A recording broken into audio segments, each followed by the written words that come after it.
Hello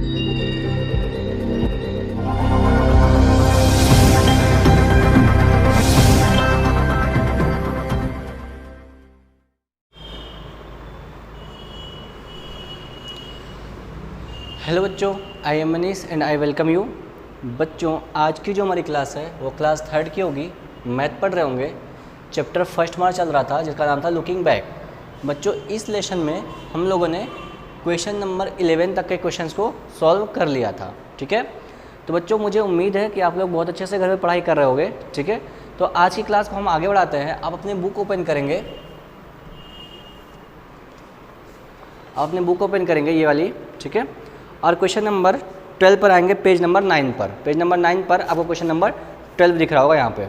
ठीक है, आ जाओ, क्वेश्चन को रीड करो बच्चों, रीड करो। लिखा हुआ है, सुनीता गेव 80 रुपीज़। सुनीता ने 80 रुपये दिए and bought an ice cream for 72 rupees. और 72 रुपये, हिंदी में 72 रुपये, इंग्लिश में 72। 80 रुपये उसने दुकानदार को दिए हैं और 72 रुपीज़ के उसने क्या लिए उसने बच्चों? आइसक्रीम लिए हैं। How much money will see get back from the shopkeeper. उसे दुकानदार से कितने रुपए वापस मिलेंगे? बच्चों ये बताओ, छोटे क्वेश्चन समझते हैं। जैसे मैंने कहा मेरे पास 100 रुपीज़ हैं, 100 नहीं, आ जाओ, मेरे पास 10 रुपीज़ हैं, तो ऐसे लिखेंगे 1 2 3 4 5 6 7 8 9 10। ओके, अब मैंने कहा कि अब मैंने मान लो 10 रुपये मैंने दुकानदार को दे दिए और मैंने 4 रुपीज़ के कोई चीज़ खरीद ली। 4 रुपीज़ के मैंने कोई चीज़ खरीद ली, तो दुकानदार उसमें से 1 2 3 4 रुपीज़ कट कर लेगा और जो बचेगा वो मुझे वापस कर देगा। 1 2 3 4 5 6, यानी कि दुकानदार मुझे कितने वापस करेगा बच्चों? 6 रुपीज़ वापस कर देगा। ठीक है, तो बच्चों ये 6 आया कैसे? आपने जितने रुपए दुकानदार को दिए, जितने रुपए के सामान खरीदे और जितने रुपए बचे वो आपको ये आ जाएंगे। 10 रुपये दिए, 4 रुपये के सामान खरीदे तो आपको 6 रुपये वापस मिल जाएंगे। आएगा कैसे ये? आप 10 में से सब्ट्रैक्ट करेंगे किसको? 4 को, तब आपको 6 रुपये बच्चे वापस मिलेंगे। मैंने यही बताया आपको। तो बच्चों सुनीता ने क्या किया था? 80 रुपये जो उसके पास थे, उसने 80 रुपये दुकानदार को दे दिए थे और उसने 72 रुपीज़ के क्या खरीद लिए थे? आइसक्रीम खरीद लिए थे। तो बच्चों इतने रुपए खरीद लिए, इतने रुपए खरीद लिए, यानी कि इसमें से 10 में से कितने को सब्ट्रैक्ट किया गया था? 4 को। तो यहाँ पे 80 रुपये थे और 72 रुपये का सामान खरीदा था, तो बच्चों 72 को क्या करेंगे? सब्ट्रैक्ट कर देंगे। 80 में से 72 जाएगा बच्चों। 10 यहाँ पे 0 में से 2 को तो सब्ट्रैक्ट नहीं कर पाओगे, 1 कैरी लोगे, कितना हो जाएगा? 10 में से बच्चों 2 जाएगा, यहाँ पे कितना बचेगा? 8। अब यहाँ पे बचा कितना बच्चों? 7 में से 7 जाएगा बच्चों, 0 बचेगा। यानी कि सुनीता को कितने रुपए वापस मिलेंगे बच्चों? तो सुनीता को 8 रुपीज़ वापस मिलेंगे। आप केवल इतना नोट करेंगे, केवल बच्चों आप इतना नोट करेंगे। ठीक है, लिख लेंगे सी विल गेट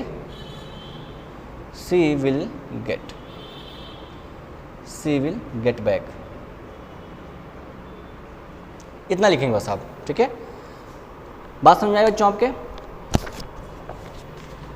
तो बच्चों ये बताओ, आप मुझे होमवर्क बताएंगे। सुनीता के पास 185 रुपीज़ थे और उसने 95 रुपीज़ के सामान को खरीद लिया, तो अब उसे कितने बैक वापस मिलेंगे? कितने वापस उसे मिलेंगे? आप ये सॉल्व करके मुझे सेंड करेंगे ताकि मैं उन्हें चेक कर पाऊँ।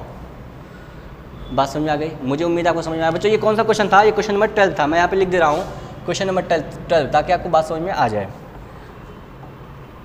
नोट हो गया बच्चों?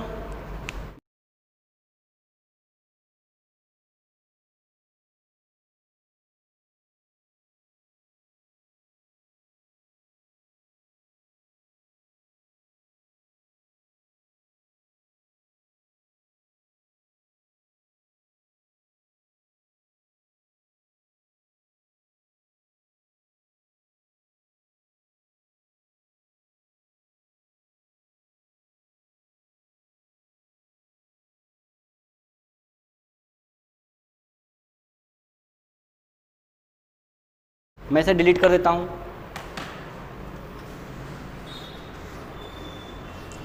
आ जाओ बच्चों, अपने बुक में क्वेश्चन नंबर 13 को रीड करो। क्वेश्चन नंबर 13 उसे रीड करो। क्या कह रहा है, इससे बच्चों मैं आपको बुक पे करा देता हूँ, ठीक है। देखना लिखा हुआ है which units will you use to measure the items in column A. मतलब कि ये बच्चों आइटम्स हैं, इनको किस यूनिट से आप रिप्रेजेंट करते हो, मैच देम, उन्हें मिलाना है कॉलम बी में। बात समझ में आ गई। चलो मिलाना शुरू करते हैं। आप मिलाएंगे, देखेंगे जैसे लिखा हुआ है मिल्क इन ए ग्लास। आप एक ग्लास में आपके पास है, उसमें मिल्क है, तो आप मिल्क को कैसे नापोगे बच्चे, आप मिल्क को नापेंगे ml में। किस में मापेंगे, ml में, मिलीलीटर जिसे बोलते हैं मिलीलीटर। तो आप इसको नंबर 1 को मैच करेंगे बच्चों नंबर बी से। देखो आप इसको ऐसे मैच कर लेंगे, ठीक है। Height of a tree, height of a tree, height of a tree कैसे मापते हैं बच्चों, मीटर में नापेंगे। किस मीटर में, मीटर में, m लिखा हुआ मीटर, m लगा हुआ है मीटर। बात समझ आ गई। इसको आप ऐसे मापेंगे, हाइट ऑफ ए ट्री आप मीटर में मापेंगे। वेट ऑफ ए मैन, एक आदमी का भार आप कैसे मापेंगे बच्चों, किलो में। कैसे मापेंगे, किलो में। आप इसको यहाँ पे मिलाएंगे किलो में। ओके बच्चों। नेक्स्ट है cold drink in A can. एक कैन में कोई कोल्ड ड्रिंक रखी हुई है, तो आप उसे कैसे मापेंगे बच्चों। आपने देखा होगा कि स्प्राइट आप पीते होंगे, थम्सअप पीते होंगे, तो आप उसका बोतल लेके आते हैं, कितने का, 1 लीटर 2 लीटर, ठीक है। तो ऐसे बच्चों ये हो जाएगा हमारा लीटर में। Weight of A pencil, pencil का वेट कैसे मापते हैं बच्चों, आप ग्राम में मापते हैं। और थिकनेस ऑफ और मैट्रेस बच्चों मापेंगे आप सेंटीमीटर में। किस में मापेंगे, सेंटीमीटर में। बच्चों ये देखो आपका फुल सोल्यूशन, आप देखो फुल सोल्यूशन। आप इसको ऐसे ही एज इट इज मैच कर लीजिए।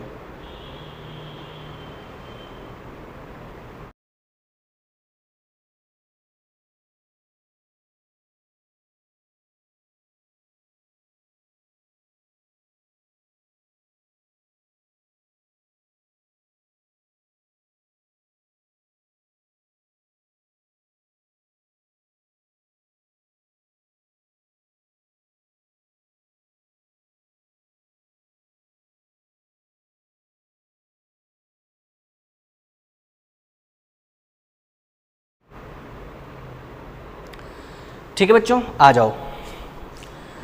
अब क्वेश्चन नंबर 14 जो है बच्चों काफ़ी इंटरेस्टिंग है, मैं आपको इसे बहुत अच्छे से पढ़ाता हूँ। क्वेश्चन नंबर 14 पे आ जाओ। लिखा हुआ है said 1/4 of the whole with a pencil.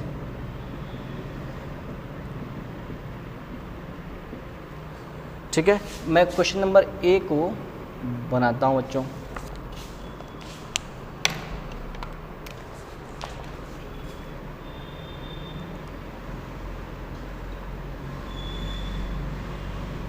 ऐसे बन रहा है ना बच्चों, सही बन रहा है, हाँ सही बन रहा है।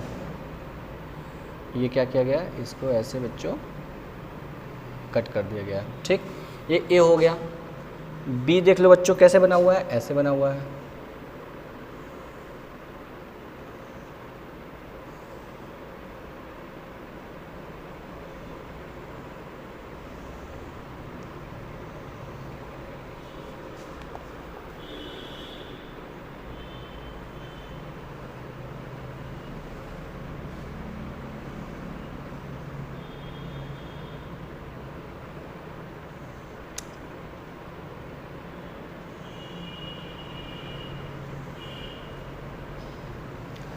आपको दिख रहा है बच्चों, ये मैंने आपको 3 क्वेश्चंस आपके लिख दिए। ठीक है, कोई बात नहीं, मैं फिर से इन्हें सेट कर देता हूँ। आ जाओ, लिखा हुआ said 1/4 of the whole with a pencil. कह रहा है कि इस फिगर में, इस फिगर में और इस फिगर में 1/4 को आपको रिप्रेजेंट करना है, उन्हें सेड करना है। बताओ बच्चों कैसे कर पाएंगे। 1/4 का जब मतलब आपको समझ में आएगा तब तो आप कर पाओगे। देखो मैं आपको समझाता हूँ। जैसे हम कहीं लिख दिया गया 2/5, 2/5, तो इसे बोलते हैं बच्चों न्यूमरेटर। क्या बोलते हैं, न्यूमरेटर या फिर अंश। इसे हिंदी में बोलेंगे बच्चों अंश। इसे बोलते हैं बच्चों डिनोमिनेटर।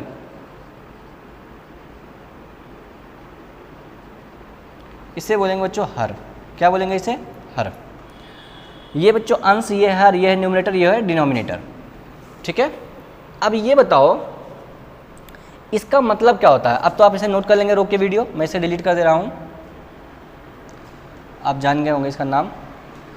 तो बच्चों ये 2/5 का मतलब ये है कि अगर मान लो मेरे पास कोई चॉकलेट है, मेरे पास कोई चॉकलेट है, मैं एग्जांपल दे रहा हूँ आपको, और उसे मैं 5 इक्वल पार्ट्स में डिस्ट्रीब्यूट कर दूँ। आपके पास कोई चॉकलेट है, मैं उसे 5 इक्वल पार्ट में डिस्ट्रीब्यूट कर दूँ, तो उनमें से 2 पार्ट के साथ कुछ करना है। बात समझ में आ गई? जैसे मैं कह दूँ कि आपको मैं किसी चॉकलेट का 2/5 पार्ट दूंगा, 2/5 पार्ट दे दूंगा, तो इसका मतलब ये हुआ कि अगर पूरे चॉकलेट को 5 इक्वल पार्ट्स में कट कर दिया जाए तो आपको कितना मिलेगा? 2 पार्ट मिलेगा। बात समझ में आई? फिर से एक बार, अगर किसी चीज़ को आपको मैंने कहा कि आपको मैं किसी चीज़ का 2/5 पार्ट दे दूंगा, इसका मतलब किसी चीज़ को अगर 5 इक्वल पार्ट्स में कट कर दिया जाए तो उसमें से 2 पार्ट मैं आपको डोनेट कर दूंगा, आपको दे दूंगा। बात समझ में आई? एक और एग्जांपल, जैसे 1/2, 1/2 मतलब इसका ये हुआ, अगर कोई चीज़ है, ठीक है, अगर मान लो मैंने कहा कि आपके घर में आपकी फैमिली है, ठीक है, मान लो मेरी फैमिली है, ठीक है, तो मैंने कहा मेरी 1/2 फैमिली विलेज में रहती है, गांव में रहती है, मेरी 1/2 फैमिली विलेज में रहती है, यानी कि मेरे फैमिली में जितने भी लोग हैं, मेरी फैमिली में जितने भी लोग हैं, उनको अगर मैं 2 पार्ट्स में बांट दूँ, 2 इक्वल पार्ट्स में बांट दूँ, 2 इक्वल पार्ट्स में डिस्ट्रीब्यूट कर दूँ, तो उनमें से 1 पार्ट मेरा गांव में रहता है, विलेज में रहता है। बात समझ में आ गई?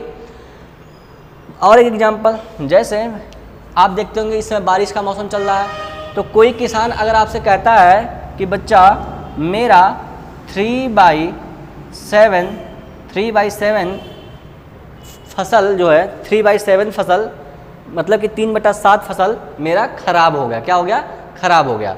तो इसका मतलब क्या हुआ? इसका मतलब ये होगा कि बच्चों उसके खेत को अगर 7 इक्वल पार्ट्स में कट कर दिया जाए तो उसमें से 3 पार्ट जो होगा हमारा रुइन हो गया, खराब हो गया, बर्बाद हो गया। बात समझ में आ गई? तो बच्चों ये बात मुझे आपको समझ में आई होगी, ये थोड़ा सा लेक्चर था आपको समझने के लिए, ठीक है। तो बच्चों यहाँ पर क्या कहा जा रहा है कि 1/4 को आपको 1/4 को आपको सेट कर देना है। तो 1/4 का क्या मतलब होगा आप बताओ? अब बताओ, आप कहोगे कि सर जी अगर कोई फिगर है मेरे पास, अगर मैं उसको 4 इक्वल पार्ट्स में कन्वर्ट कर दूं, चेंज कर दूं, डिस्ट्रीब्यूट कर दूं, तो उसमें से 1 पार्ट को मुझे कलर करना है। यही तो कहोगे, 1 पार्ट को मुझे कवर करना है, यही 1/4 का यहाँ पर मतलब है। तो आप कहेंगे ठीक है सर, यहाँ पर 1 2 3 4 ये 4 इक्वल पार्ट्स हैं कि नहीं बच्चों? हैं। तो 1/4 को सेट करने का मतलब किसी अगर फिगर को हम 4 इक्वल पार्ट्स में डिस्ट्रीब्यूट कर दें तो 1 पार्ट को मुझे क्या करना है? वहाँ पर कलर करना है। तो 1 2 3 4 को आपको कलर करना पड़ेगा। तो मतलब कि इसको अगर 4 इक्वल पार्ट्स में है तो इसमें से आप 1 पार्ट क्या कर लेंगे? कलर कर लेंगे। मैं केवल इस पार्ट को सेट कर दे रहा हूँ, आप इन्हें पेंसिल से कलर कर लेंगे। बात समझ में आई? ये हो गया बच्चों आपका सॉल्यूशन। बात समझ में आ गई? चलो इसमें आ जाओ, फिर इसमें भी वही करना है, 1/4 को ही करना है। तो आप क्या कहेंगे? 1 2 3 4। तो कोई भी एक पार्ट, ये 4 पार्ट में ऑलरेडी डिस्ट्रीब्यूटेड है बच्चों, तो आपका काम आसान हो गया। आपको केवल इसमें केवल 1 पार्ट को कलर करना है। आप इस पार्ट को जो है कलर कर लेंगे। आप ऐसे नहीं बनाएंगे जैसे आप, मेरा मतलब है कलर करने का। तो आप इसे क्या कर लेंगे? कलर कर लेंगे। बात समझ में आ गई? इसमें आ जाओ बच्चों, इसमें भी आपको 1 2 3 4 दिख रहा है कि नहीं दिख रहा है? तो आपका 4 पार्ट इक्वली डिस्ट्रीब्यूटेड है, तो आप केवल एक पार्ट को कलर कर लेंगे। इसमें कोई भी एक पार्ट को कलर कर लेना, कोई दिक्कत नहीं। कोई जरूरी नहीं कि इसी को आप करो, इसे किसी को भी, लेकिन एक पार्ट को ही कलर करना। बात समझ में आ गई? तो बच्चों मुझे लगता है आपको बात समझ में आ गई होगी। आप इसे भी नोट डाउन कर लेंगे, फिर मैं आगे बढ़ता हूँ।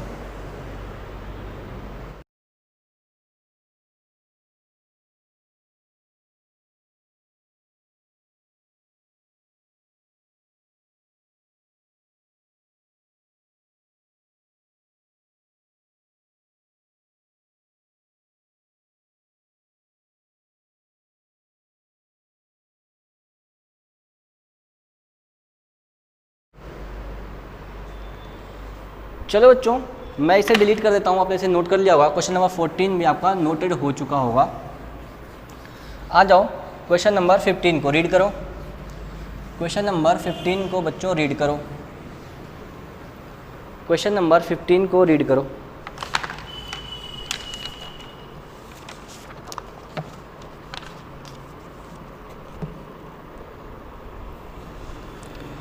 चलो आपको मैं इसे बुक में समझाता हूँ, ठीक है। देखो लिखा हुआ है कि read the data and answer the questions, ठीक है। इस डेटा को पढ़िए और आंसर दीजिए। तो चलो देख लेते हैं। ये बच्चों स्टूडेंट्स के नेम लिखे हुए हैं, देखो ये स्टूडेंट्स के नेम लिखे हुए हैं और ये नंबर ऑफ बुक्स लिखा हुआ कि किस स्टूडेंट के पास कितने बुक्स हैं। तो चलो मैं यहीं पर राइट कर लेता हूँ। अर्जुन के पास कितने बुक्स हैं बच्चों, तो आप यहाँ पे लिख लेंगे 2 बुक्स हैं। करण के पास कितने बुक्स हैं बच्चों, 1 2 3, कितने बुक्स हैं, 3 बुक्स हैं, इसे आपने लिख लिया। महक के पास कितने बुक्स हैं बच्चों, तो आप कहेंगे सर केवल महक के पास 1 बुक है, तो आपने यहाँ पे 1 लिख लिया। प्रिया के पास कितने बुक्स हैं बच्चों, तो आप कहेंगे सर 1 2 3, मैं प्रिया के पास 3 बुक्स हैं, आप यहाँ पे लिख लिया। रोहित के पास कितने बुक्स हैं बच्चों, तो 1 2 3 4, कितने बुक्स हैं, 1 2 3 4, आप यहाँ पे लिख लेंगे 4 बुक्स। अंकित के पास कितने बुक्स हैं बच्चों, 1 2 3 4 5, 1 2 3 4 5, आप यहाँ पे लिखेंगे 5 बुक्स। ओके, कोई दिक्कत वाली बात नहीं है। अब आ जाओ बच्चों क्वेश्चंस पे। क्वेश्चंस को पढ़ते हैं। फर्स्ट क्वेश्चन को रीड करो। Who has the maximum number of books, किसके पास सबसे ज़्यादा बुक्स हैं, किसके पास सबसे ज़्यादा बुक्स हैं। तो बच्चों बताओ इनमें से कौन सा नंबर सबसे ज़्यादा है, 2 3 1 3 4 5, तो आप कहेंगे सर सबसे ज़्यादा है 5 हमारा।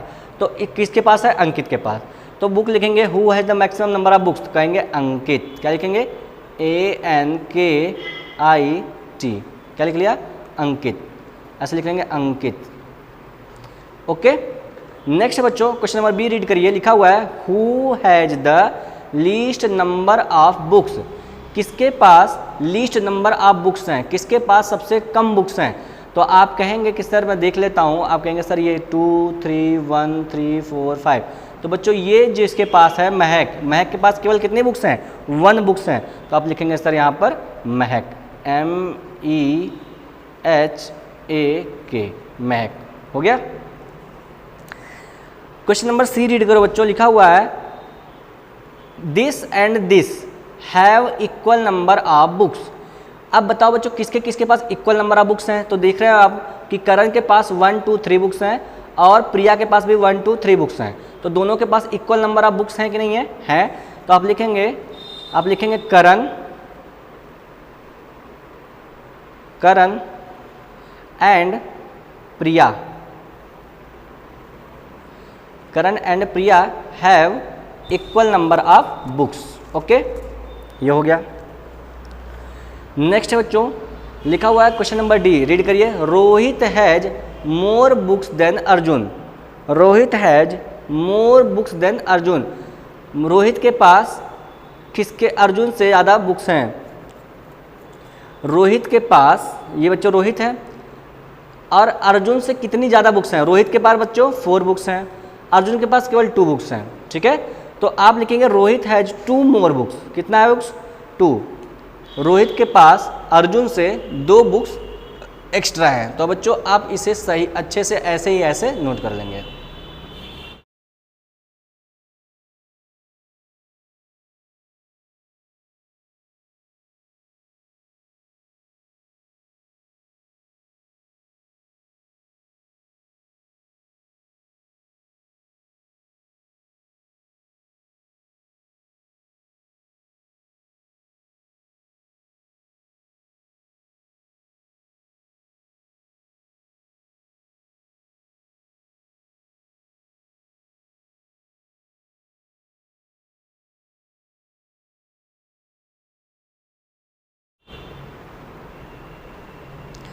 तो बच्चों ये चैप्टर आपका फिनिश हो चुका है। आप नेक्स्ट चैप्टर में इंटर कर जाएंगे, ठीक है। तो बच्चों आज के लिए हम इतना ही रखेंगे, ठीक है। आपका ये चैप्टर फिनिश हो चुका है और नेक्स्ट चैप्टर में हम इंटर कर जाएंगे नेक्स्ट वीडियोज़ में, ठीक है। तब तक के लिए बच्चों आप अपना ख्याल रखिए, अपनी स्टडीज़ को जारी रखिए और अपना ध्यान सेंटर्ड रखिए, ठीक है, केंद्रित रखिए। चलिए बच्चों, मिलते हैं नेक्स्ट क्लास में, तब तक के लिए आप अपनी पढ़ाई को कैरी ऑन करें। धन्यवाद, गुड बाय।